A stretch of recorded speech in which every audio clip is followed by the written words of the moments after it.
بالله من شرور أنفسنا ومن سيئات أعمالنا من يهد الله فلا مضل له ومن يضلل فلا هادي له أشهد أن لا إله إلا الله وحده لا شريك له وأشهد أن محمدا عبده ورسوله لا نبي بعده اللهم صل وسلم على هذا النبي الكريم وعلى آله وأصحابه أجمعين يا أيها الذين آمنوا اتقوا الله حق تقاته ولا تموتن إلا وأنتم مسلمون يا أيها الذين آمنوا اتقوا الله وقولوا قولا سديدا يصلح لكم أعمالكم ويغفر لكم ذنوبكم ومن يطع الله ورسوله فقد فاز فوزا عظيما وبعد فإن أصدق الحديث كتاب الله وخير الهدي هدي محمد صلى الله عليه وسلم وشر الأمور محدثاتها وكل محدثة بدعة وكل بدعة ضلالة وكل ضلالة في النار أما بعد أيها الإخوان والأخوات في الله رحمني الله وإياكم. Bapak, Ibu, serta adik-adikku sekalian yang semoga kita semua senantiasa dirahmati oleh Allah Subhanahu wa taala. Alhamdulillah, kita bersyukur kepadanya Allah kembali kumpulkan kita semua di masjid yang kita cintai ini. Walaupun ada perubahan ya, seperti biasanya kita setiap pekan kedua di hari Sabtu ba'dal maghrib, tapi alhamdulillah karunia dari Allah, insyaallah enggak lama lagi kita akan kedatangan guru kita semua, yaitu Al-Ustaz Dr. Syafiq ya, yang insyaallah ba'dal maghrib ya. Bila mengisi kajian di sini, masyaallah antum manfaatkan. Sekiranya orang tua ana enggak sakit, ana juga ikut kajian beliau ya. Qadarullah ma syaa fa'ala ya, ayah ana masuk rumah sakit, ana juga minta kepada antum semua. Ana yakin ini majlis yang diberkahi oleh Allah Subhanahu wa taala. Ya, ana minta doa dari antum semua, semoga Allah angkat penyakit ayah ana ya. Nah, jemaah rahimani Allah wa iyyakum. Ada yang ingat pembahasan kita sampai mana? Tentang masih dalam hadis Jibril alaihi salatu wassalam. Hadis yang kedua di dalam kitab Al-Arba'in An-Nawawiyah. Karena ini hadisun tawil, hadis yang panjang jemaah. Jadi memang enggak cukup kita selesaikan sekali dua kali pertemuan ya. Kita masuk pada poin yang kedua tentang arkanul iman. Tatkala Jibril bertanya tentang makna iman, maka kemudian Rasulullah SAW menjelaskan poin kedua ya, yaitu beriman kepada malaikat. Jadi pembahasan kita nih sekarang bagaimana kita menyelami dunia malaikat nih agar enggak salah faham, karena sifatnya gaib. Ada kalanya nih orang kan kayak ngelindur ya, atau ya mungkin udah kurang waras, dia katakan saya mau jemput malaikat Jibril ya di atas Monas. Ada kejadian begitu kan, sampai diliput di media massa. La haula wala quwata illa billah. Ya, ini hal-hal begini menunjukkan akidah kita umat Islam ya banyak yang menyimpang jemaah. Karena memang kebanyakan perkara-perkara akidah pembahasannya yaitu tentang masalah-masalah gaib yang hanya bisa kita fahami ini dengan kacamata keimanan. Jadi enggak serta-merta harus dengan akal, enggak bisa begitu jemaah ya. Baik, kita akan membahas tentang dunia malaikat. Yang pertama, kenapa sih kita diperintahkan oleh Allah Subhanahu wa taala untuk beriman kepada malaikat? Melalui lisan Nabi sallallahu alaihi wasallam kita diperintahkan untuk beriman atau mengimani makhluk Allah yang mulia ini, yaitu para malaikat. Ada beberapa poin pembahasan kita ketika kita ingin menyelami dunia malaikat. Bagaimana sih sikap seorang muslim terhadap makhluk yang mulia ini? Yang pertama, al-imanu biwujudiha. Kita wajib mengimani wujud malaikat itu ada. Jadi dia bukan sifat. Sebagian kalangan tuh memahami malaikat itu adalah sebuah interpretasi ya, atau gambaran sifat baik. Nah, Malaikat itu adalah makhluk Allah, ya, yang memiliki wujud. Cuma sifatnya gaib, nggak bisa diindrai oleh kita. Panca indera kita nggak bisa mencernanya nih, nggak bisa merasakan. Tapi sesungguhnya dia berwujud, ya, sebagaimana hadis yang sering kita dengar dari para asatidz. Beberapa kali Rasul Shallallahu Alaihi Wasallam melihat malaikat Jibril. Berapa kali? 2 kali, ya. Nah, bagaimana beliau menceritakan gambaran nyata sosok komandannya para malaikat. Beliau katakan malaikat Jibril alaihissalam itu satu sayapnya saja menutupi ufuk barat dan timur. La haula wala quwata illa billah. Luar biasa jemaah, satu sayapnya. Nah, sedangkan Jibril alaihissalam Rasul katakan memiliki mi'atu janah, 600 sayap jemaah. Ini wujud nih, Rasul gambarkan bagaimana wujud malaikat. Ya, ada yang memiliki sayap 2, 3, 4 dan seterusnya. Tapi malaikat Jibril khususnya dia memiliki 600 sayap. Nah, kita mengimani nih bahwasanya malaikat adalah makhluk gaib yang memiliki wujud. Yang memiliki wujud. Bahkan digambarkan malaikat pemikul arsy-Nya Allah. Jarak antara, ya, daun telinga dengan bahunya itu luar biasa, ya, jauhnya luar biasa nih, ratusan tahun perjalanan, masya Allah. Ya, ini menunjukkan bahwasanya malaikat itu memiliki wujud. Yang kedua, al-imanu, kita mengimani malaikat bahwasanya mereka memiliki nama. Ya, kita tahu ada Jibril, ya, kemudian apa lagi? Mikail, kemudian Israfil, ya. Adapun Israel ini sebagian ulama mengatakan Israiliyat nih. Riwayatnya enggak sahih, ya. Adapun yang tepat, yang ditugaskan oleh Allah mencabut nyawa kita, mencabut nyawa makhluk-makhluk Allah, yaitu malaikatul maut. Ya. Cuma memang sudah kadung masyhur dengan sebutan Israel. Ya, nah Israel. Tapi ini tidaklah sahih. Nah. Kemudian ada juga malaikat Raqibun Atid, ya, ada malaikat Munkar Nakir dan banyak lainnya yang Allah sebutkan di dalam Al-Qur'an ataupun dalam hadis-hadis Nabi sallallahu alaihi wasallam. Itu yang Allah sebutkan di dalam Al-Qur'an atau yang Nabi jelaskan sebagian saja jemaah. Adapun berapa jumlah yang sebenarnya dari makhluk Allah yang bernama malaikat, la yuhsa, enggak kehitung banyaknya. Wallahu a'lamu bissawab. Hanya Allah yang tahu tuh, saking banyaknya, ya, bahkan yang senantiasa dia bersujud, ya, di setiap 4 ruas jari yang ada di langit, malaikat-malaikat itu bersujud kepada Allah, bertasbih kepada Allah. Subhanallah, itu luar biasa. Jadi di langit ini nggak ada alien jemaah, ya, kita kena syubhat tuh, ya nggak, alien pakai kendaraan yang namanya unidentified flying object, UFO, ya Allah, ya, masya Allah. Syekh Dr. Umar Sulaiman Al-Ashqar, ya, beliau di dalam kitabnya Al-Aqidatul Islamiyah fi Dhaw'il Qur'ani wa Sunnah menjelaskan itu salah satu bentuk talbis iblis tuh, fenomena adanya orang menganggap benar piring terbang, makhluk alien, itu sebenarnya jelmaan, andai pun benar, itu jelmaan dari bangsa jin yang mereka memang diberi kemampuan oleh Allah tasyakul, menyerupakan diri dalam wujud apa saja sesuai dengan imajinasi yang berlaku di masa itu.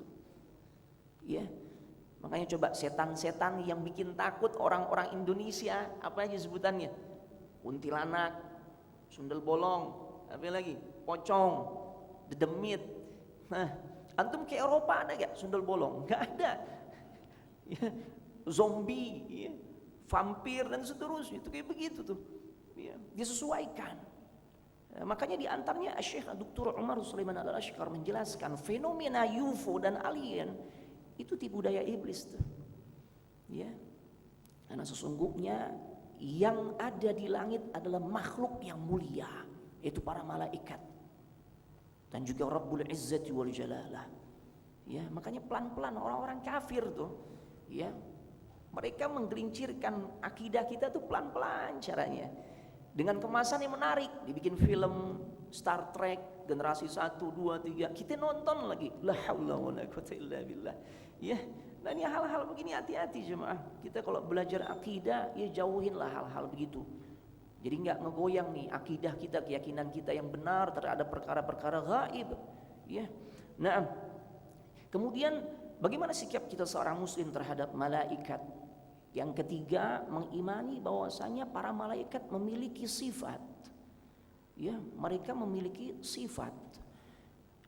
Di antaranya yang dijelaskan oleh Allah, sifat mereka la ya'sunallaha ma amarahum wa yaf'aluna ma yu'marun. Secara umum semua malaikat sifatnya la ya'sunallah, enggak pernah bermaksiat sama Allah tuh. Selalu tunduk patuh. Wa yaf'aluna ma yu'marun. Mereka selalu kerjakan apa yang diperintahkan oleh Allah. Luar biasa. Ya, mereka selalu taat. Jadi makhluk yang begitu dekat, mulia kedudukan isi Allah. Makanya beruntung sekali kalau kita dapat doa dari malaikat. Insya Allah mudah-mudahan waktu cukup ya, kita akan bahas amalan-amalan apa saja nih yang menjadikan diri kita nanti didoakan kebaikan oleh para malaikat. Atau sebaliknya, malaikat juga bisa melaknat dengan doa-doa keburukan. Ketika kita melakukan amal apa aja nih, kita perlu tahu tuh. Ya, Masya Allah. Jadi udah berapa poin? 3 ya. Taib. Yang keempat, yaitu kita mengimani bahwasanya para malaikat itu punya tugas dari Allah Subhanahu wa taala. Ya. Di antaranya ada malaikat yang ditugaskan oleh Allah, mereka berkeliling tuh mencari orang-orang yang hadir di dalam majlis-majlis ilmu. Kemudian menyampaikannya di hadapan Allah, si fulan bin fulan jam sekian tanggal sekian di masjid ini dia menghadiri majlis ilmu, dilaporkan kepada Allah Subhanahu wa taala. Ajib jemaah. Ada yang seperti itu. Ada yang ditugaskan oleh Allah, yakni nafkhatur ruh, untuk meniupkan ruh. Ketika kita dulu masih ada di alam rahim ibu kita, usia berapa bulan? 4 ya, 120 hari itu. Ada malaikat yang Allah tugaskan untuk meniupkan ruhnya. Allahu Akbar. Ya, itu di antara bagaimana sikap kita seorang muslim terhadap makhluk Allah yang namanya malaikat ini. Ada 4 poin besar. Kita lanjut sekarang ya, karena banyak poin yang ingin Anda sampaikan. Yang berikutnya, fawaidu al-imani bil malaikah. Apa sih manfaat kita nih beriman kepada malaikat? Nah, ini penting nih. Iya, kenapa sih Ustadz? Oh, kita juga nggak ngelihat wujud aslinya bagaimana, gitu kan? Kita kan nggak diperlihatkan. Buat apa sih manfaatnya mengimani malaikat? Ternyata banyak jamaah. Yang pertama yang dijelaskan oleh Syekh Fadl, ya, kita akan mengetahui dan mengakui akan kebesaran Allah, kekuatan dan kekuasaan serta keagungan Allah.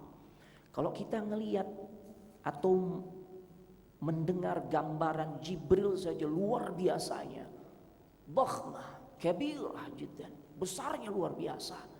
Lantas bagaimana zat yang menciptakannya? Allahu Akbar, Allah Maha Besar. Ya, maka kita akan merasakan tuh bagaimana luar biasanya sang pencipta segala sesuatu, termasuk yang menciptakan malaikat, yang menugaskan dirinya. Ya. Kalau kita takjub dengan malaikat pemikul arsy, padahal arsy adalah makhluk Allah yang paling besar, ditopang tuh oleh para malaikatnya. Wah, takjub kita, besarnya kayak apa tuh? Berarti bagaimana luar biasanya Allah yang menciptakan dirinya. Ada malaikat yang ditugaskan menjaga gunung. Tuh, ya, banyak, Masya Allah. Ada ditugaskan, ya, mereka senantiasa berzikir kepada Allah. Ada juga dia yang ditugaskan untuk menyampaikan rezeki kepada setiap makhluknya, menurunkan hujan. Banyak jemaah. Ini luar biasa. Ini menunjukkan kekuasaan Allah. Dengan kekuasaannya Allah mengatur tuh makhluknya. Jadi jangan salah paham. Ada sebagian orang mengatakan kalau Allah Maha mampu melakukan segala sesuatu, kenapa Allah butuh bantuan? Ya. Allah bukan butuh bantuan jemaah. Ya. Kalau sekiranya Allah dengan kehendaknya melakukan itu semua sendiri, sangat mampu. Cuma Allah hendak mengajarkan kepada kita, menunjukkan kekuasaan dirinya. Antum lihat kalau perusahaan-perusahaan besar, kira-kira bawahannya banyak gak? Oh, perusahaan semakin bonafit itu, manajer, wakil manajer, direktur utama, banyak deh jajarannya. Menunjukkan nih kebesaran dari perusahaan itu. Iya. Apalagi Allah. Jadi bukan karena Allah butuh bantuan, enggak. Allah cukup mengatakan, innama amruhu idza arada syai'an an yaqula lahu kun fayakun. Allah cukup katakan kun fayakun, maka jadi semua. Tapi Allah tugaskan para malaikat dalam rangka Allah ingin menunjukkan kekuasaan dirinya, kehebatan dirinya kepada semua makhluknya. Allahu Akbar. Di antara hikmah juga kenapa kita lihat tuh saudara-saudara kita yang Allah uji di Aceh, ya, diberikan musibah begitu dahsyat. Padahal Allah cuma goncang sedikit aja tuh, 6,5 skala Richter. Kita lihat kehancurannya luar biasa. Allah hendak menunjukkan, ya, buat orang-orang yang jauh dari Allah hendaklah bertaubat kepada Allah. Ya, buat orang-orang yang sudah beriman kepada Allah hendaklah terus istiqamah di dalam keimanan kepada Allah. Ini luar biasa jemaah. Antum pernah merasakan gempa 8,5 skala Richter? Ada yang pernah? Kalau yang tinggal di Aceh kayaknya sering tuh. Aceh memang Allah jadikan tuh dia kayak Jepang ya, karena pinggir laut, daerah yang rawan gempa jemaah. Ana pernah 2004 waktu tsunami 2004 ya. Ana datang ke sana. Sampai di sana kita di barak-barak pengungsian, mimpin sholat subuh disambut dengan gempa ya 8,5 skala Richter. Subhanallah. Semua kita nggak ada yang mampu buat berdiri. Silakan yang mencoba untuk diri pasti dia ambruk juga tuh. Allah menunjukkan kekuasaannya jemaah. La haula wala quwata illa billah. Ya, itu dia. Dan semoga kita bisa mengambil ibrah dari musibah-musibah yang menimpa saudara-saudara kita. Dan gak lupa pula berikan bantuan ya, yang bisa kita mampu. Kita mau kasih pakaian bekas, silakan. Lembaga-lembaga penyalur banyak jemaah. Jangan luput untuk melakukan itu. Jemaah rahimani Allah wa iyyakum. Yang kedua, apa sih manfaat kita beriman kepada malaikat? Untuk mewujudkan rasa syukur kita kepada Allah Subhanahu wa taala atas perhatian yang Allah berikan buat alam semesta ini. Makanya ditugaskan tuh malaikat, ada jobnya masing-masing tuh. Semakin kita bersyukur tuh, semua dengan rapi Allah atur tuh. Yang menjaga gunung ya, itu bukan juru kunci, ada malaikat. Kita kadang nih ya Allah tauhidnya rusak ya, lebih percaya sama juru kunci. Sampai udah dikasih tahu nih gunung bakal sebentar lagi meleduk nih, meletus. Enggak kata juru kunci, tenang aja, masya Allah, gosong bareng-bareng akhirnya. La haula wala quwata illa billah. Ya, ini tauhid jemaah. Di sini tauhid sama Ustaz Muhtaram ya, ajib, masya Allah ya. Manfaatkan hadir di majelis beliau. Baik, jadi manfaat yang kedua untuk mewujudkan rasa syukur kita kepada Allah. Yang ketiga, apa sih manfaat kita tuh beriman kepada malaikat? Untuk mewujudkan al-itminan, rasa tenang tuh dalam hati kita. Ya, karena sesungguhnya apa? Malaikat itu menjaga dan menolong dengan perintah Allah buat orang-orang yang beriman. Di saat-saat genting, malaikat seringkali memberikan pertolongan. Seperti kalau kita membaca kisahnya Nabi Ibrahim alaihissalam, tatkala dilemparkan ke dalam kobaran api besar oleh Namrud, ya, la'natullahi alaih. Itu pakai alat, di dalam tafsir Al-Imam Ibnu Katsir jelaskan pakai alat yang namanya manjanik, ketapel besar. Jadi bukan diikat terus kayak buat api unggun dibakar, enggak. Ya, dibikin dulu api yang besarnya luar biasa. Ya, kemudian dibuat alat untuk melontarkan tubuhnya Ibrahim alaihissalam. Pada saat tubuhnya Nabi Ibrahim alaihissalam sudah terlempar ke udara, Jibril alaihissalam datang menawarkan diri, memberikan pertolongan. alaka alayya haja, ya. Alaka ilayya haja. Apakah engkau butuh pertolongan dariku? Ini saking luar biasanya nih tauhidnya Nabi Ibrahim alaihissalam. Kita kalau udah ditawarin begitu, oh iya, udah iya banget deh gitu kan. Iya malaikat, masya Allah. Nabi Ibrahim enggak. Makanya pantas, ya, terseleksinya para nabi, para anbiya yang jumlahnya 124.000. Kemudian diseleksi lagi yang Allah sebutkan dalam Al-Quran berapa? 25 nabi dan rasul. Diseleksi lagi yang memiliki keutamaan luar biasa, ulul azmi. Ada berapa? 5. Nabi Musa, Nabi Isa, Nabi Nuh, Nabi Ibrahim, dan Nabi kita Muhammad sallallahu alaihi wasallam. Diseleksi lagi itu 2 yang mendapatkan julukan Khalilur Rahman, kekasihnya Allah. Dengan sebab apa? Tauhidnya ini luar biasa. Malaikat datang di saat genting itu memberikan pertolongan. Alaka ilayya haja. Kamu butuh sesuatu dari saya saat genting. Apa Nabi Ibrahim katakan? Anta makhluk wa ana makhluk wa ana ahtaju ilaik. Amma wallahi wa ana ahtaju ila Allah. Ya, saya ini makhluk, Anda makhluk. Saya enggak butuh kepada saya makhluk. Tapi adapun kepada Allah, saya butuh pertolongan Allah. Makanya Allah enggak turunkan hujan tuh buat madamin api yang udah dipersiapkan oleh Namrud. Allah enggak kirimkan hujan air atau hujan salju atau kirimkan angin besar untuk memadamkan api. La wallahi. Tapi Allah yang turun langsung. Dia perintahkan kepada api untuk merubah tabiatnya. Ya.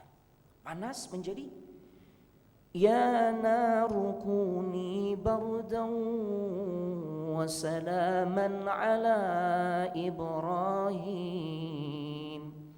Ya narukuni, wahai api, jadilah engkau dingin. Bardan, jadi dingin. Wasalaman, dan memberikan keselamatan untuk Nabi Allah Ibrahim alaihissalam. Luar biasa jemaah. Padahal malaikat memang saat-saat genting memberikan pertolongan. Pada saat perang Badar, untuk membayangkan berapa kekuatan kaum muslimin menghadapi orang-orang kafir Quraisy. 300 lebih menghadapi 1000 lebih. Masya Allah.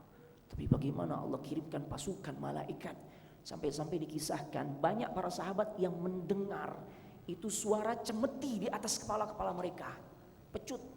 Tiba-tiba orang-orang kafir bergelimpangan dengan muka yang menghitam. Masya Allah, luar biasa jemaah. Ya, kenapa? Karena pada saat itu totalitas kaum muslimin di perang Badar itu luar biasa. Mereka memasrahkan diri kepada Allah. Mereka bulat, ya, berperang di jalan Allah, dan gak ada yang berpaling dari perintah Rasul sallallahu alaihi wasallam. Makanya Allah turunkan pertolongannya. Tapi gimana pada saat perang Uhud? Ketika satu penyimpangan saja jemaah, satu penyimpangan, gak banyak, satu penyimpangan. Hadis ini disampaikan oleh Bara ibn Azib, dan hadis yang panjang, ya. Nabi SAW perintahkan Abdullah ibn Jubair, ya, untuk memimpin khamsuna rumman, 50 orang pasukan pemanah di Bukit Uhud. Dan 50 orang pasukan pemanah ini memang ABG. Para mu'arikh menjelaskan, ya ABG. Kok ABG Ustaz? Iya, di Badar dia gak ikut.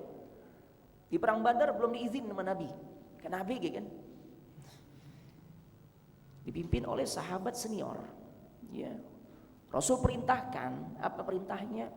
Jika kalian, apapun kondisi yang kalian lihat, ya, dari saudara-saudara kalian yang ada di bawah, apakah saudara-saudara kalian ini menjadi santapan burung-burung pemakan bangkai, udah dijadikan santapan oleh mereka sebagai simbol bahwasanya kaum muslimin mengalami kekalahan, atau kaum muslimin, saudara-saudara kalian yang di bawah ini udah mulai mengumpulkan harta ghanimah.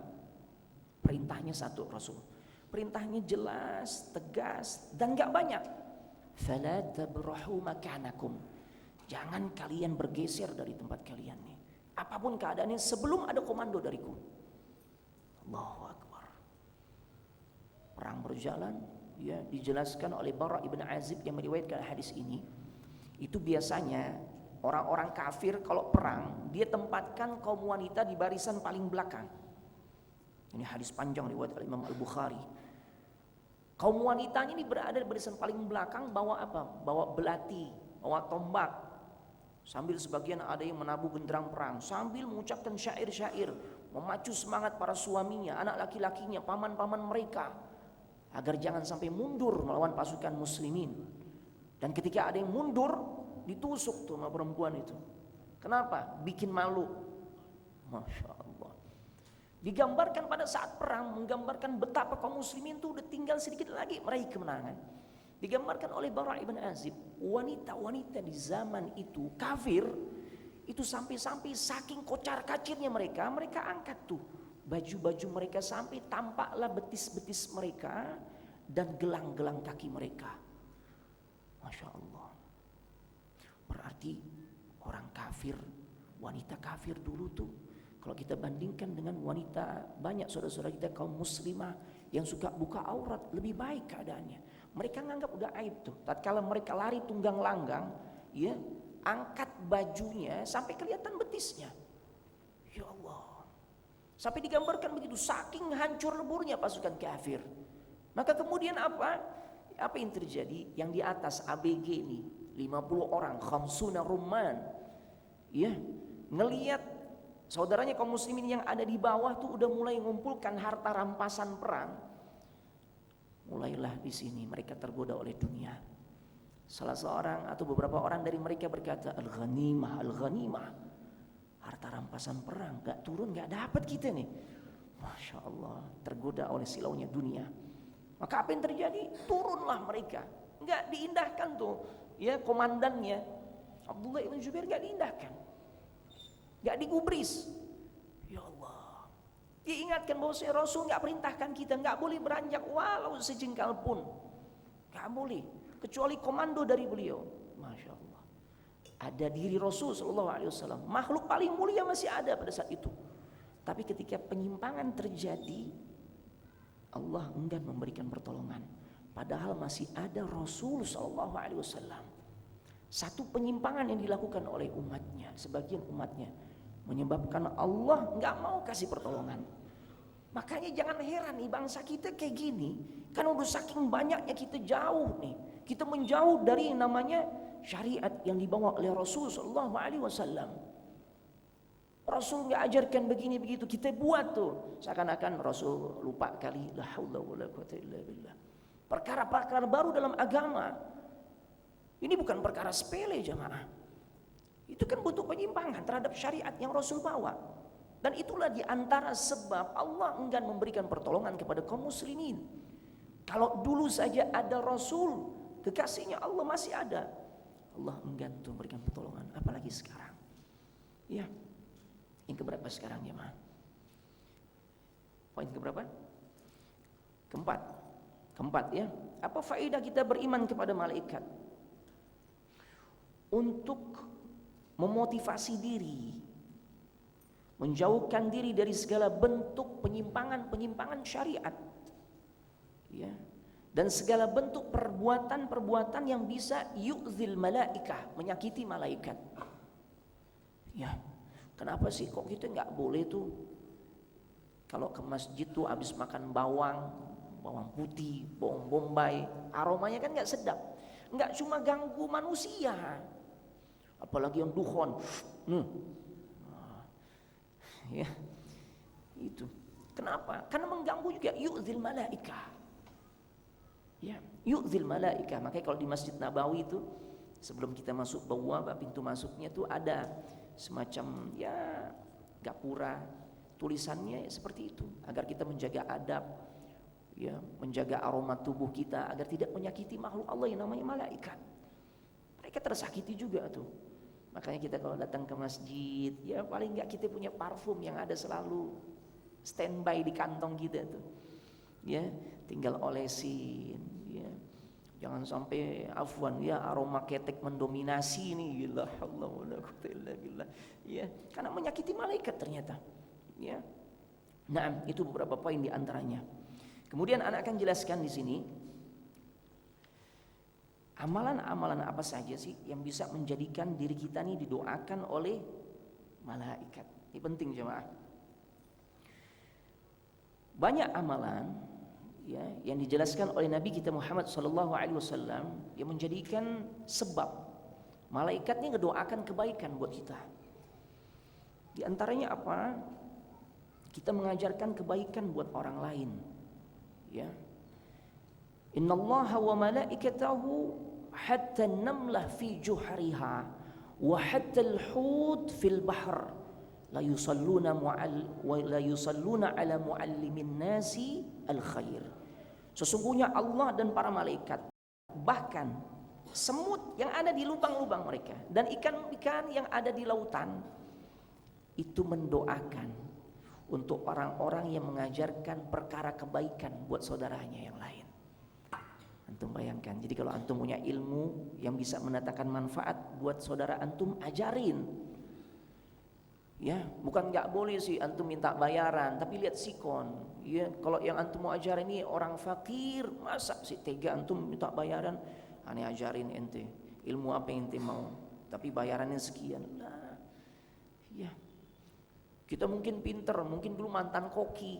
Ada temen nih pengen usaha, ya dia di PHK, dia pengen belajar bikin nasi goreng yang enak. Karena nasi goreng tuh laku aja orang nasi goreng, jualan nasi goreng. Nah, kita katakan, oh aneh nggak sembarangan nih dapat ilmunya nih, masya Allah. Ya. Kelas aneh itu chef nih, ya. Nggak cuma-cuma ente belajar sama anak, nggak boleh jemaah. Ya, kalau kita lihat orang itu memang butuh sekali, dia fakir, nggak bisa bayar kita. Bahkan sebenarnya dia butuhkan ilmu kita ini dalam rangka mencari nafkah, berikan. Ajarin dia tuh. Bahkan menjadi sebab kita didoakan oleh Allah, para malaikat doakan kita.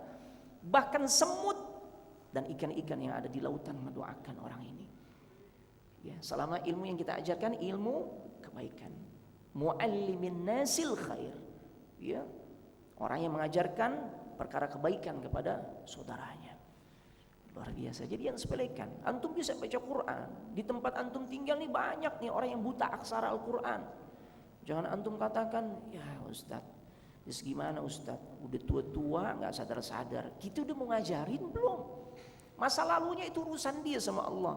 Sudahkah kita memotivasi dirinya, mencoba merangkul dirinya ngajarin nih? Boleh jadi gak ada yang ngajarin. Ya, ajarin dia.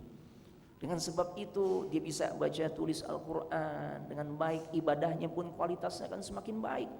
Didoakan kita sama malaikat. Dan di antara doa yang malaikat ucapkan buat manusia, Allahumma gfir lahu, ya Allah ampunilah si fulan. Allahumma arhamhu, ya Allah sayangilah si fulan. Luar biasa jemaah. Kita butuh ampunan Allah, kita butuh rahmat Allah. Ya, jadi jangan pelit dengan ilmu-ilmu yang manfaat. Ya. Baik.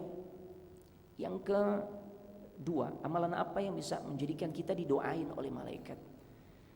Orang-orang yang muntazir salah, orang-orang yang menunggu salat berjamaah. Tuh. Ya. Menunggu datangnya waktu salat itu menjadi sebab ya malaikat mendoakan orang tersebut. Ya, luar biasa jemaah rahimanallahu iyyakum, sebagaimana hadis yang disampaikan oleh Abu Hurairah radhiyallahu anhu, bahwasanya malaikat bersalawatnya malaikat ini mendoakan kepada siapa? Seseorang yang selama dia tetap berada di tempat duduknya sampai datangnya waktu salat. Kemudian malaikat itu berdoa, Allahumma ighfir lahu, Allahumma ighfir lahu warhamhu. Ya Allah ampuni dosanya, ya Allah berikan rahmat kepada dirinya. Ya, selama orang ini tidak menyakiti orang lain. Karena ada kalanya di masjid ya ngebully orang. Mungkin ya? Mungkin. Di masjid sambil chatting. Ya, apalagi balas chattingan, saling hujat menghujat, saling tahzir mentahzir. Masya Allah. Ya enggak? Antum hati-hati nih, enggak usah terlibat lah urusan tahzir mentahzir nih. Bukan kapasitas kita nih. Ya Allah. Dan bukan adab para salafus saleh itu seperti itu sebenarnya. Ya. Jadi jangan sibukkan seperti itu. Nah, malaikat ngedoakan kita nih, kita nunggu waktu sholat selama kita nggak nyakitin saudara kita, dan selama malam yahdus, selama kita belum berhadas. Maaf belum kentut. Ya. Ya, sebagian ulama mengatakan di antara yang membatalkan wudhu kita yaitu an-naum. Walaupun ini khilaf ya, sebagian mengatakan enggak batal Ustaz. Ya. Ini masalah khilafiyah. Tapi selama tidak berhadas, malaikat selalu doakan kita tuh. Kita nunggu waktu sholat. Ya. Nah, perkara yang ketiga, amalan apa Ustaz yang bisa menjadikan kita didoain oleh malaikat? Alladzina yusalluna fi shaffil awal. Orang-orang yang salat di saf pertama. Ini jangan sepelekan nih. Lau ya'lamin nas, kiranya manusia kebanyakan tuh tahu keutamaan luar biasa yang ada di saf awal. Sekiranya mereka harus dengan jalan qur'ah mengundi atau harus jalan merangkak untuk meraih saf pertama, mereka akan lakukan itu. Ya, cuma kita kebanyakan nih. Ya, Mas, maju Mas. Bukan dia yang maju, ya, bukan dirinya yang maju, tapi nyuruh orang maju Mas. Jangan. Allah perintahkan fastabiqul khairat. Berlomba-lomba kita di dalam perkara kebaikan. Ya, enggak usah nunggu-nunggu orang. Kalau kebaikan sih udah kita yang paling semangat, lebih semangat. Ya, Anda lihat nih masih wajah-wajah jomblo masih banyak ini ya. Nah, sama nih, yang belum nikah nih ya, sama tuh. Jangan punya prinsip antum kenapa belum nikah akhi? Anda lihat nih antum udah punya kerjaan, udah bisa cari maisha. Kenapa belum nikah? Kakak saya belum nikah Ustaz. Nah, urusan nih ibadah nih, meraih kebaikan, fastabiqul khairat. Sama gambarannya tuh di soft awal kosong, jangan kasih orang, kita maju. Tuh. Bahkan harus dengan jalan mengundi maju. Ya. Ya kalau sekarang kita ini harus sweet dulu, di sweet enggak apa-apa jemaah. Ya. Ini luar biasa. Nah, antum yang masih jomblo nih, jomblo dalam artian ya yang belum nikah. Ya. Itu banyak orang nggak mau nikah atau belum mau nikah. Kenapa sih? Kakak saya belum nikah Ustaz. Ya, gimana nih? Saya belum siap uang pelangkahnya ya. Nah, banyak sekali itu. Nggak ada tuh ya.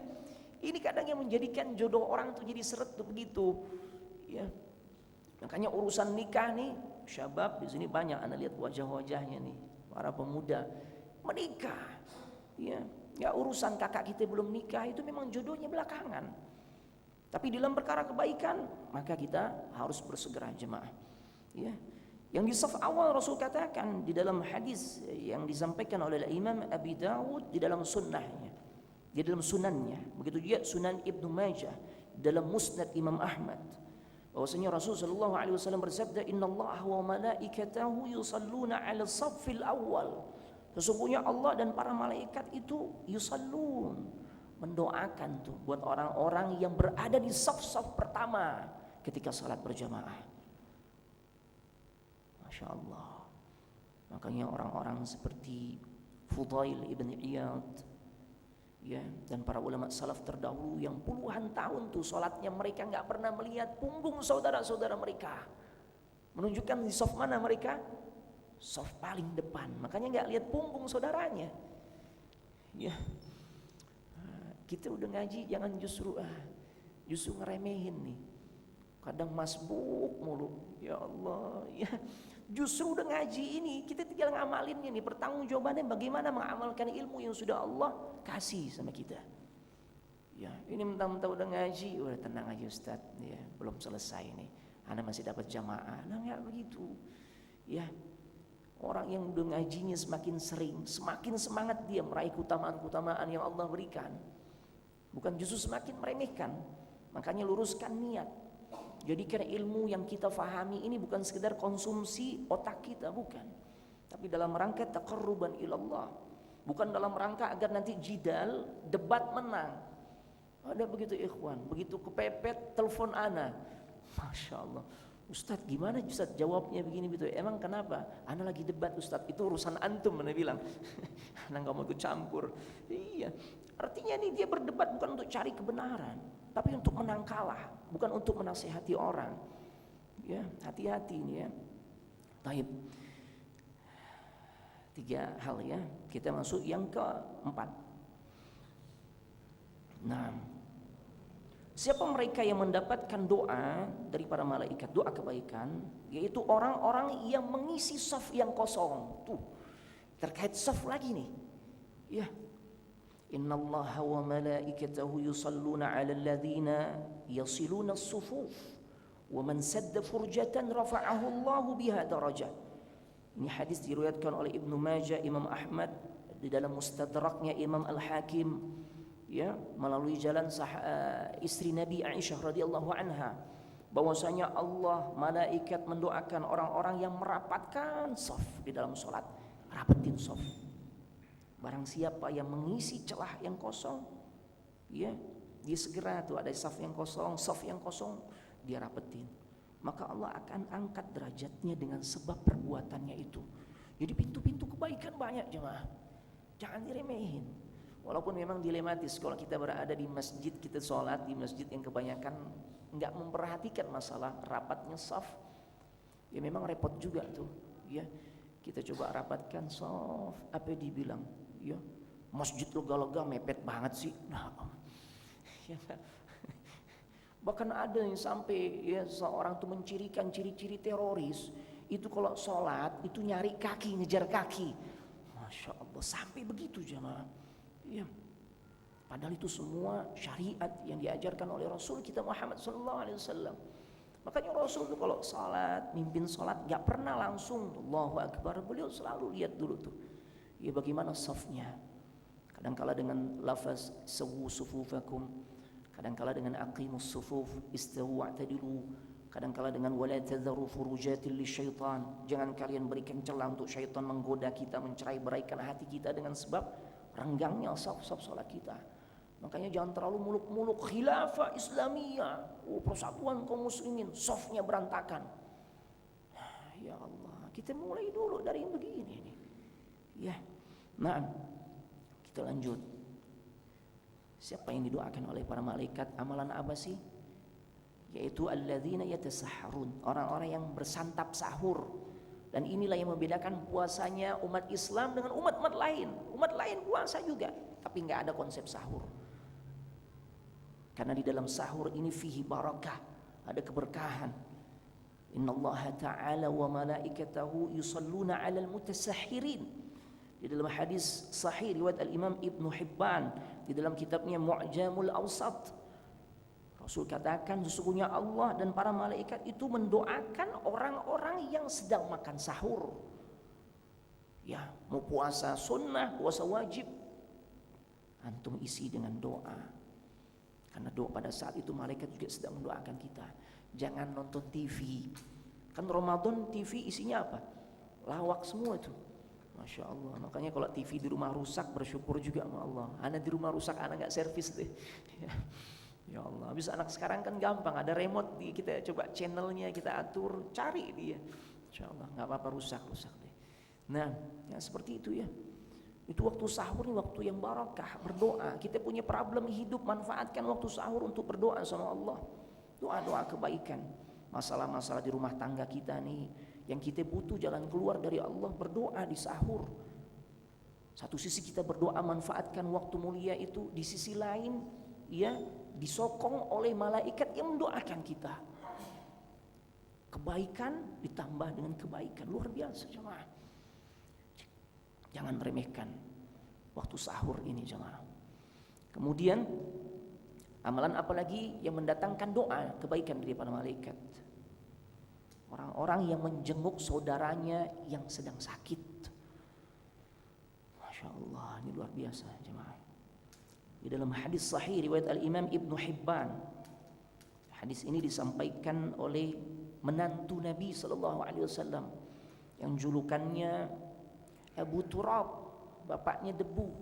Siapa? Ali bin Abi Thalib. Nabi SAW sabdakan, "Ma min imri'in muslim ya'udu musliman illa bata'atsallahu ilaihi 70,000 malak." Tidaklah seorang muslim yang dia menjenguk saudara muslim yang lain, melainkan Allah akan utus buat dirinya jadi backing nih. Kita kalau di backing sama orang-orang yang bodyguard, ya, kayaknya merasa aman banget tuh. Padahal diracun juga mati dia. Nah, ini Allah utus 70,000 malaikat untuk mendampingi orang yang menjenguk saudaranya yang sedang sakit. Allah kirimkan 70.000 malaikat. Masya Allah. Selain didampingi, apain lagi mereka? Yusalluna alaihi min ayyi sa'atin nahar kana hatta yumsi wa ayyi sa'atil lail kana hatta yusbih. Ya, 70.000 malaikat ini yang berselawat, yang mendoakan orang-orang yang mendatangi, menjenguk saudaranya yang sakit. Waktu kapanpun, ketika dia datangi di siang hari, ya, hingga sore hari tuh, malaikat selalu doain tuh orang yang nengokin saudara yang sakit. Kalau dia jengukin di malam hari sampai pagi, malaikat terus mendoakan orang ini.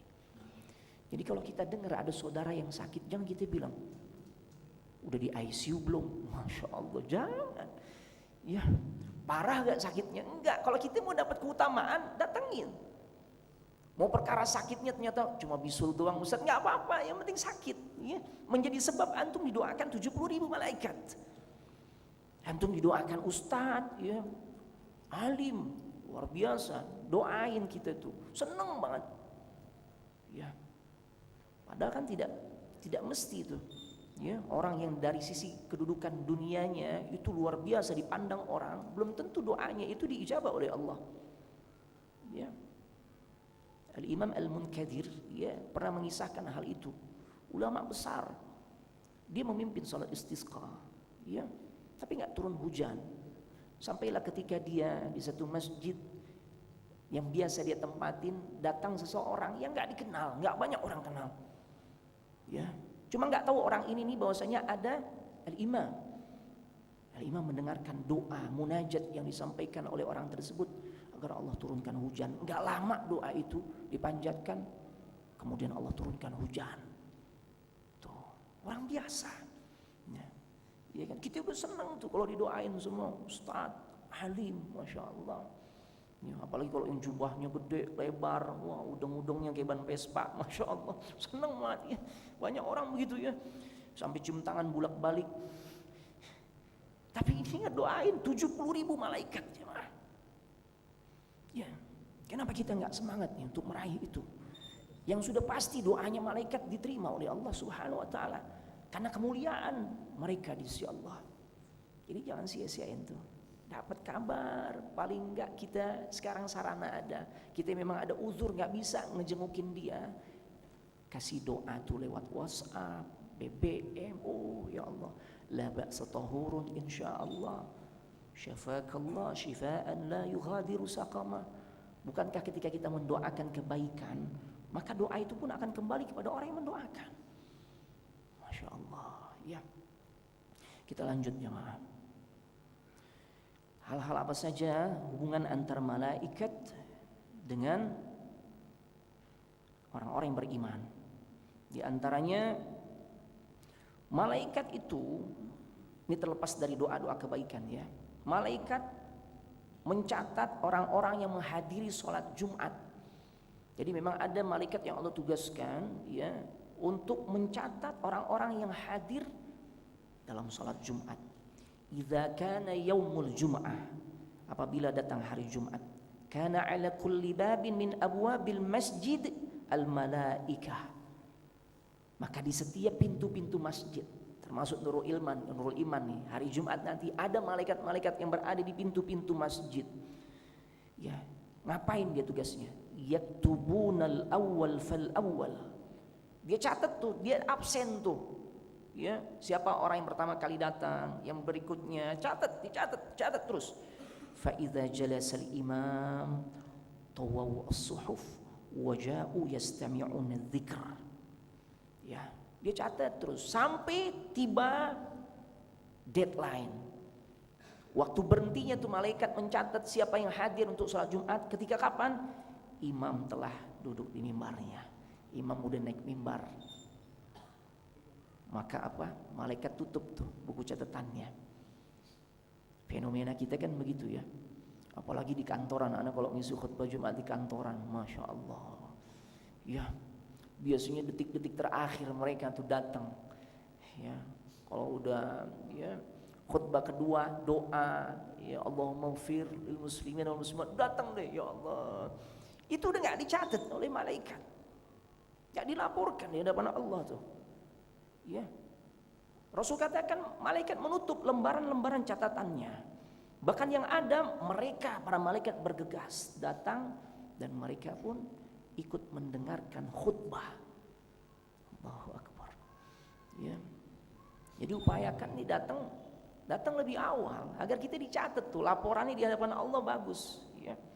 Nah, kemudian hal apa saja yang terkait dengan hubungan malaikat dengan orang-orang yang beriman? Malaikat turun ketika seorang mukmin yaqra'unal Qur'an.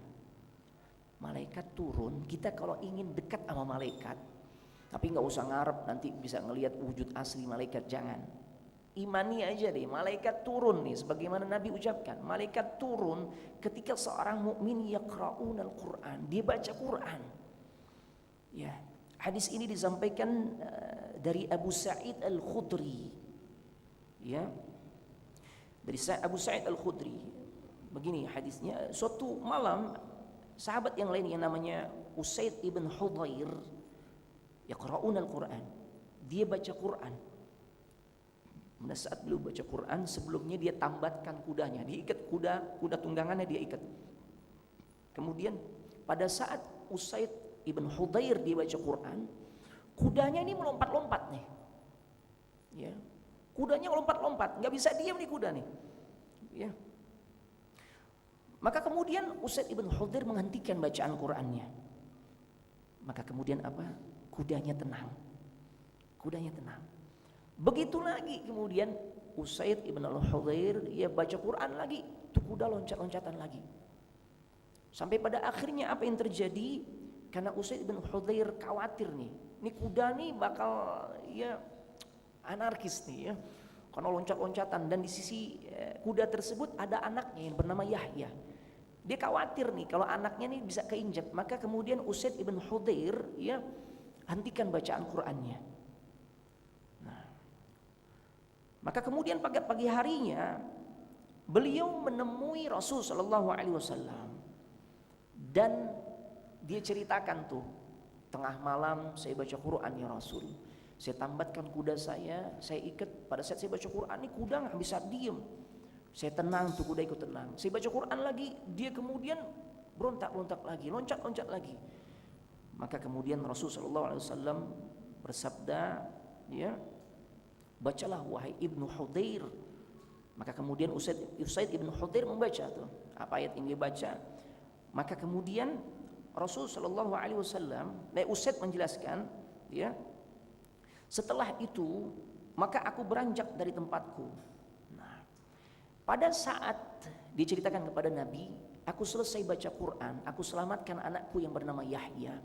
Aku melihat, dia katakan, di atas kepalaku ada sesuatu yang menyerupai lampu-lampu. Dia semakin naik, meninggi, ya, ke udara sampai kemudian hilang. Heran Usaid, ini fenomena apa nih? Orang sekarang nih UFO lagi enggak nih, ini apa nih? Maka kemudian Rasulullah SAW bersabda, itu adalah malaikat yang mendengarkan yastami'una qira'atak, yang mereka tuh mendengarkan bacaan Qur'anmu. Yang Rasul katakan, seandainya kamu terus melanjutkan bacaanmu, niscaya manusia banyak tuh nanti yang akan bisa melihat keadaan mereka. Malaikat, Masya Allah. Ya, hadis ini disampaikan oleh Imam Al-Bukhari dan Imam Muslim. Tentu hadis yang sahih. Nah, kita sampai jam berapa nih? Ana nggak bisa lama ya, karena ana harus ya ngurus orang tua nih. Sampai jam 5 ya. Taib. Sampai jam 5. Kemudian perkara berikutnya, amalan-amalan apa saja yang justru sebaliknya nih mendatangkan laknat dari para malaikat. Ya.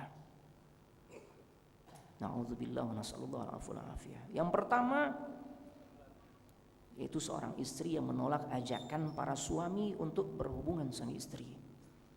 Ya, ada ibu-ibu di atas ya, ada akhwat. Perhatikan para ummahat. Hadis ini sahih diriwayatkan oleh Imam Al-Bukhari melalui jalan sahabat Abu Hurairah. Idza da'a ar-rajulu imra'atahu, jika seorang suami ngajak istrinya untuk ke tempat tidur, imra'atahu ila firashihi, ke tempat tidur, fa'abat, dan si istri nolak. Fabata ghadbana 'alaiha, yang sampai-sampai menyebabkan suaminya tuh marah. Hati suaminya nggak ridha nih, karena pada saat itu hasratnya sedang meninggi, ya, libidonya lagi naik, dia ingin salurkan di tempat yang halal kepada istrinya, istrinya nolak. Masya Allah, pusing 7 keliling nih suaminya.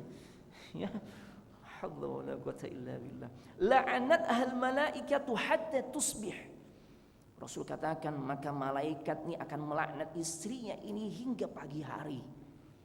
Tuh, ya Allah. Cuma ya ikhwan, jangan jadikan hadis ini buat alat kita ini nekan istri. Kita juga butuh bijaksana, harus bijaksana. Lihat kondisi istri kita udah capek ngurusin anak. Ya, anaknya banyak, dari pagi sampai malam ngurusin rumah tangga, nyuci, masak, ngurusin anak, ada punya baby, ya, belum baby gedenya, bayi gedenya, ya para suaminya kan bayi gede tuh. Nah, ya, diurusin juga sama istri. Kita lihat istri kita udah capek banget. Ya tentu kita lihat situasi kondisi. Jangan dikit-dikit, yang penting saya pakai dalil ini. Hati-hati, ya. Dek, kamu mau dilaknat oleh malaikat sampai subuh kalau nggak ngelayanin abang. Masya Allah, jangan begitu juga, ya. Harus lihat tuh, perhatikan. Kalau istri kita memang capek, berikan uzur kepada dirinya. Ya, berikan uzur untuk dirinya. Jadi bukan ini pembenaran buat kita nekan istri ini. Ya, baik. Ya ini sebagai nasihat biar istri juga nggak meremehkan. Yang namanya suami ketika hasrat seksualnya datang itu memang nggak bisa ditunda. Ya, jangan diremehkan. Nah, begitu. Jadi satu itu menyebabkan didoakan keburukan oleh para malaikat, dilaknat oleh para malaikat. Yang kedua, orang yang suka mengarahkan benda tajam kepada saudaranya walaupun dalam keadaan bercanda.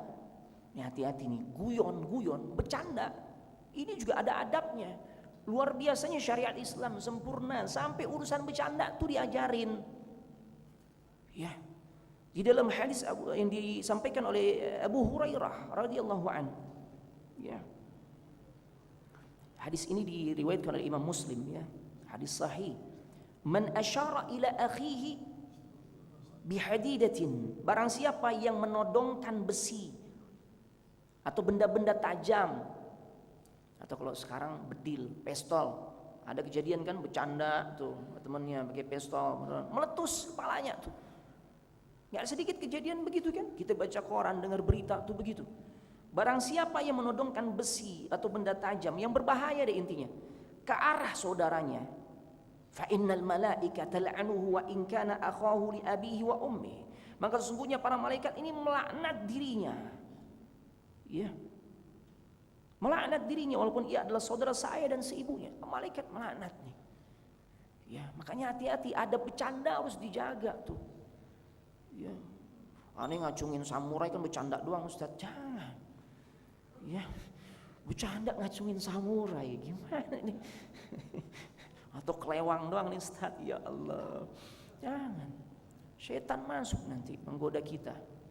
Dan kejadian ini nggak sekali dua kali, jemaah. Dan ternyata ini menjadi satu perbuatan yang menjadi sebab malaikat melaknat. Ya, makanya ternyata di dalam Islam nih luar biasa diatur hal-hal sedetail ini tuh, sedetail ini. Bercanda bukan nggak boleh, silakan antum bercanda, tapi kan perlu memperhatikan adab. Ya, bahasa orang sekarang ini ngebully, nggak boleh tuh, jelek-jelekin orang. Ya, cari-cari aib orang, ya Allah, ya, atau mencela kekurangan orang lain fisiknya, jadikan bahan guyonan, ya enggak. Rasul aja pernah marah kok, ketika sahabatnya ngelihat sahabat yang lain tuh, sahabat lagi kumpul bersama Nabi, ya, kemudian ada sahabat yang betisnya kecil, siapa itu? Sahabat yang betisnya kecil, kurus, ya, lagi naik pohon arok. Pohon arok tuh yang dahan-dahannya tuh kayunya dipakai buat siwak. Ini sahabat ini lagi naik nih, karena kurus, pakai gamis tuh, angin kenceng, goyang, doyong begini kan, betisnya kesingkap. Ya, maka kemudian sahabat lain tertawa. Rasul katakan, limadza tadhakun? Kenapa kalian ini ketawa? Karena Rasul tahu cara pandang sahabat ini mulai geser nih. Ya, melihat sudut pandang materi, duniawi, nggak boleh. Maka Rasul tegur, kenapa kalian tertawa? Ya, maka sahabat katakan, tidakkah engkau melihat ya Rasulullah, bidiqatis saqain, dengan kurusnya kecilnya betis sahabat Abdullah ibn Mas'ud. Abdullah ibn Mas'ud, ya, kecil banget ya Rasul tuh. Ya udah gitu kena angin goyang-goyang lagi. Gimana kita nggak ketawa? Ditegur sama Rasul Sallallahu Alaihi Wasallam. Karena cara pandangnya itu udah fisik tuh, nggak bener. Ya, maka Rasul bersumpah, wallahi la saqu bin Mas'ud afqalu min jabal Uhud. Ya, kama qala Nabi Sallallahu Alaihi Wasallam. Demi Allah, betisnya Abdullah ibn Mas'ud yang kalian ketawain nih di dunia, nanti di akhirat ditimbang, dia lebih berat dibandingkan gunung Uhud. Masya Allah. Ini fisik kecil gini digunakan berjihad di jalan Allah, dalam rangka thalabul ilmi, membela agama Allah, mencari nafkah. Tuh, ini nggak sembarangan. Sekalipun kecil, tapi timbangannya cuma betisnya aja lebih berat dibandingkan gunung Uhud. Belum tentu di kita badannya, apalagi yang masya Allah rajin fitness, ototnya sampai kekar banget. Ya, tapi kalau amal kita buat persiapan di akhirat nanti nggak cukup, nggak bagus, ya sangat mungkin nih ditimbang nih nggak lebih berat dibandingkan kapas yang diterbangkan oleh angin. Nauzubillah wa nasallallahu alaihi. Jadi bercanda tuh ada adabnya. Ya, jangan yang ngebahayain. Ya, jangan yang ngebahayain ya. Taib. Itu di antara hal-hal yang perlu kita ketahui terkait dengan bagaimana cara kita beriman kepada makhluk Allah yang bernama malaikat. Ya, nah, ada yang mau ditanya silakan jamaah, yang mau diluruskan, dikoreksi, tafadhal.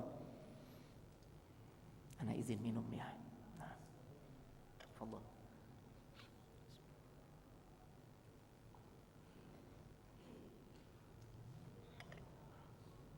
Ada yang mau ditanya? Sambil jalan nanti ana tambahkan. Tafadhal ya akhi.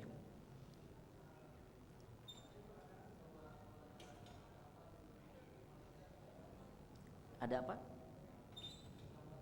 Oh, taib.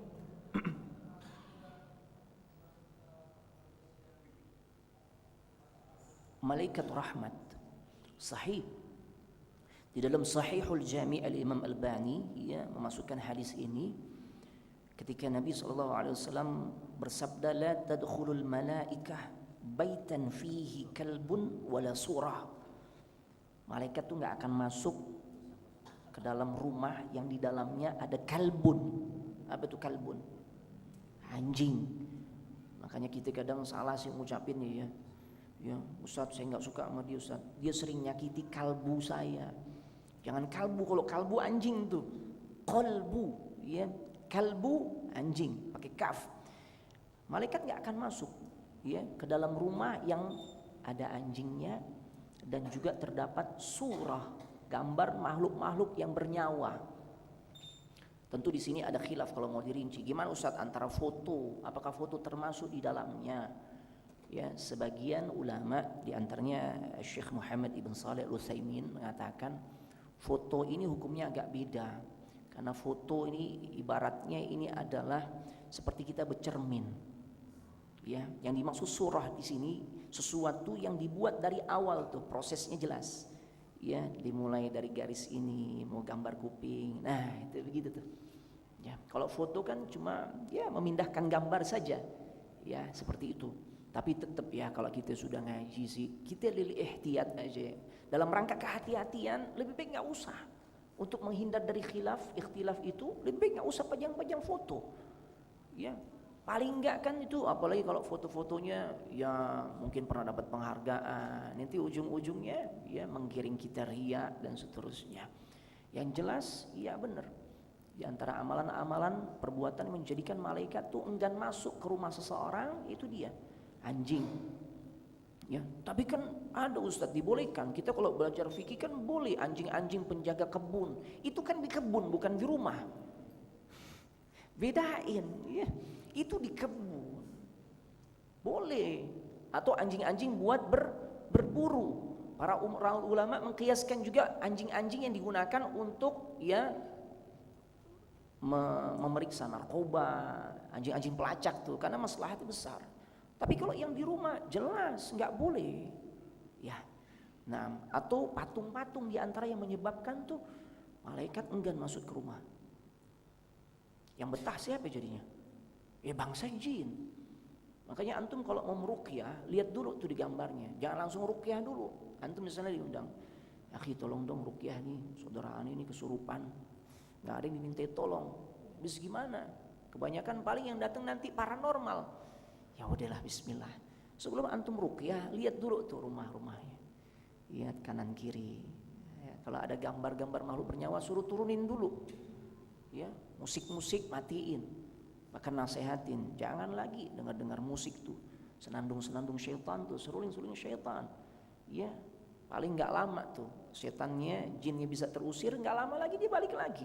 Kenapa? Diundang lagi dengan adanya lagu-lagu dan seterusnya. Nah, insya Allah difahami. Ada lagi jamaah, fadhal. Kita masih ada waktu. Fadhal ya akhi.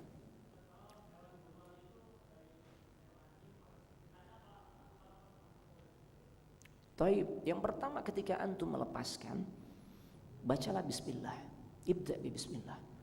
Lepaskan anjing buruan, bismillah. Maka dia kemudian berburu ya sesuai dengan keinginan tuannya. Pada saat dia berhasil menangkap mangsanya, kita tahu persis tuh hewan buruan yang berhasil ditangkap itu dari hewan buruan kita, dari anjing yang kita tugaskan. Ya, taib. Karena ada kemungkinan ya kalau sekiranya ternyata ada anjing liar. Ketika bertemu kita berada di tempat di situ dapat tuh hewan buruannya, ada dua nih. Satu anjing liar, satu lagi anjing buruan, dan kita nggak tahu, maka tinggalkan, kata Nabi SAW. Tinggalkan. Ya, tapi kalau kita tahu persis itu yang berhasil nangkap anjing buruan kita, maka halal. Makanya para ulama katakan, jangankan manusia, ya Allah katakan, yarfa'illahu alladhina amanu minkum walladzina utul ilma darajat. Allah angkat derajat orang-orang yang beriman dan diberikan ilmu. Manusia memiliki ilmu, maka Allah angkat derajatnya. Jangankan manusia, binatang pun demikian. Di antaranya anjing yang kita najisin, ya. Tapi enggak demikian ketika anjing yang memiliki ilmu, anjing buruan. Beda statusnya. Tangkapan dari anjing buruan ini maka halal. Tuh. Ya, halal. Makanya begitu pula kemudian para ulama juga memberikan contoh bagaimana kisahnya burung hudhud. Terangkat tuh derajatnya, selamat dia dari hukuman yang akan diberikan oleh Nabi Sulaiman. Tatkala ya Nabi Sulaiman biasa menginspeksi pasukannya dari semua makhluk. Enggak didapati hudhud berada di barisannya. Ya. Maka kemudian apa yang terjadi ketika hudhud datang? Kalau dia enggak memiliki ilmu, berita besar, ilmu, ya, boleh jadi udah kena hukuman berat tuh. Mungkin digoreng dan seterusnya, ya. Tapi karena dia punya informasi bahwasanya kenapa dia telat, dia melihat di satu negeri, yaitu di negeri Saba, dia ada satu kerajaan yang dipimpin oleh seorang wanita. Ya, tapi dia nggak nyembah Allah. Nah ini kan penting nih, berarti target dakwahnya Nabi Sulaiman. Ya, tapi dia memiliki singgasana yang luar biasa. Tuh. Ini binatang keangkat derajatnya, selamat dari hukuman berat dengan sebab punya ilmu. Apalagi manusia, ya. Sama tuh, hewan buruan anjing biasa beda dengan anjing buruan statusnya. Ya, jadi boleh. Syaratnya tadi awali dengan bismillah dan kita tahu persis tangkapannya itu memang hasil tangkapan anjing yang kita jadikan hewan buruan. Wallahu a'lam bishawab. Ada lagi? Fadhal. Waalaikumsalam warahmatullahi wabarakatuh.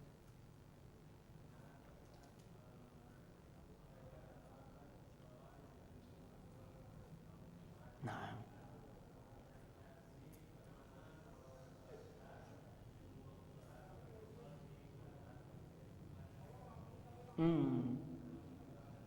Masya Allah. pertanyaan bagus ya. Tadi kan ada catatannya, selama dia tidak menyakiti saudaranya.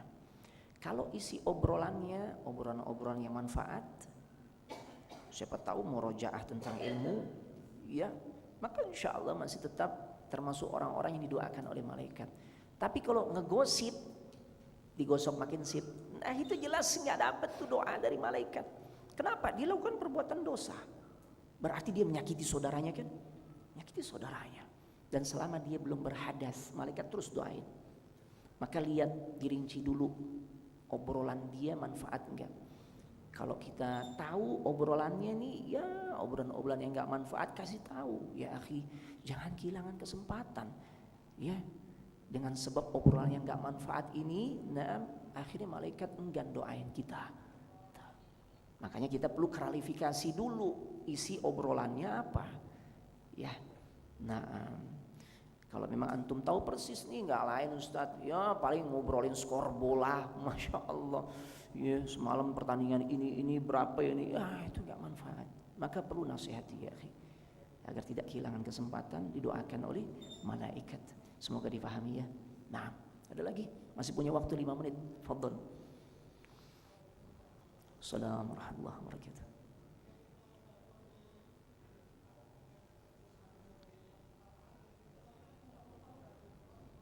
Kenapa? Ujungnya tadi apa?